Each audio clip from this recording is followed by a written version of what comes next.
Utter despair. Do all women live in fear of their own breasts? I feel like I've been waiting for the lump shoe to drop from as early as I can remember, and my whole life I've been scared one day I would wake up and face the breast cancer facts. These things that are supposed to be my prized possession, right? These things that straight men are supposed to desire and women envy, that we're supposed to hate one another over, at any moment could decide to kill me, or at least make my life very, very challenging. It is not the first time I have sat in this little room in a pink cotton gown, fresh from the sterilizer, waiting for a radiologist to call me down the hall. There is a spot on my right breast my gynecologist gets nervous about every couple of years and has me go get a sonogram. I don't mind that she's overcautious. As I said, I've expected these two fibrocystic packets of fat would try to kill me at some point anyway, so might as well get used to exposing myself to doctors on a regular basis now, right? Only this time is different. This time, there are 2 lumps. A brand new lump. Christmas in February. So I sit in this little room in a pink cotton gown, sweating the mixed sweat of anxiety, vulnerability, and overheated doctor's office, when the friendly but close-talking radiologist comes in and attempts to mask her concern about my 2 palpables. But where her mask is so uncomfortably close to my face, I can't help but see the fear in the eyes behind. She informs me I'll be getting a mammogram today. Surprise! Bet you didn't know it was Mammogram Tuesday! I'm instructed to take wet wipes and remove what deodorant remained after fighting my anxiety sweat, and follow her down the hall for a good old-fashioned boob squish. Believe it or not, this is not my first mammogram. In 1998, I first joined the Pancake Club to get a baseline imaging before I had reduction surgery. I wish I could remember what was going on in my head at the impressionable, uncomfortable age of 17, as a woman I'd never met tugged at the breasts I was about to have chopped down to size. The breasts I had learned to hate. The breasts I was ashamed of.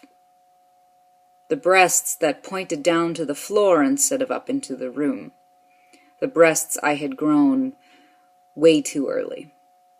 The breasts I was told I had to cover with undershirts or else kids would make fun of me. The breasts that are now covered with faint scars. Tiny external mirrors of massive internal wounds. So here I stand, scars and all, a woman over 30, while another woman over 30 shoves my tits between 2 plates of plastic and has the nerve to ask me if I'm comfortable, as she cranks my neck around the side of the machine. A mammogram really is a ridiculous procedure. I look in awe and macabre humor at these poor little water balloons distended into shapes they were never meant to make. As the machine bears down on me and I'm told to hold my breath, I notice the side of one of the plates says 8 by 10, and I almost erupt with laughter. My tits are getting their headshots done. I'm sent back to my tiny little room in my tiny pink cotton gown and sit and wait. And like a good Buddhist, I try to feel where this fear lives in my body. My chest, who's surprised? And then, feeling where this fear lives in my body gets to be too much. I am overcome by all of it.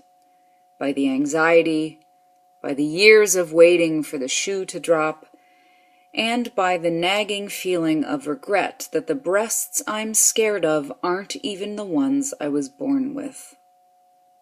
That a part of me is lying in a medical waste dump somewhere in Massachusetts. Has it decomposed yet? Did the grams of flesh they removed from my chest 15 years ago dissolve back into the earth, as the rest of me will one day? Or does it still fester somewhere in the heap? Does my DNA, my tissues, my genes, separated from my being by my own warped decision, severed by a scalpel of self-hate, still pulse somewhere? If time is non-linear, is there another me in this universe who proudly carries her pendulous chest around, appreciative of the female form and unashamed?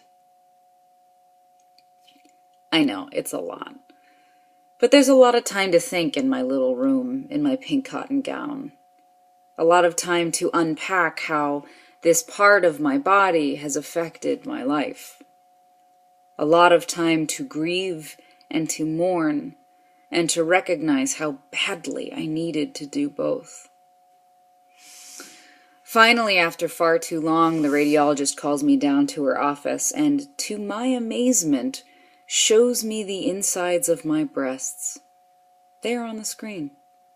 My DNA, my tissues, my genes, looking whole and complete, and possessing two distinct popcorn-like patches. One, scar tissue from my surgery. The other, traumatic calcification from a bike accident in 2012, when I took a handlebar to the chest. Both utterly benign. I am a lucky one today. My breasts are not trying to kill me today.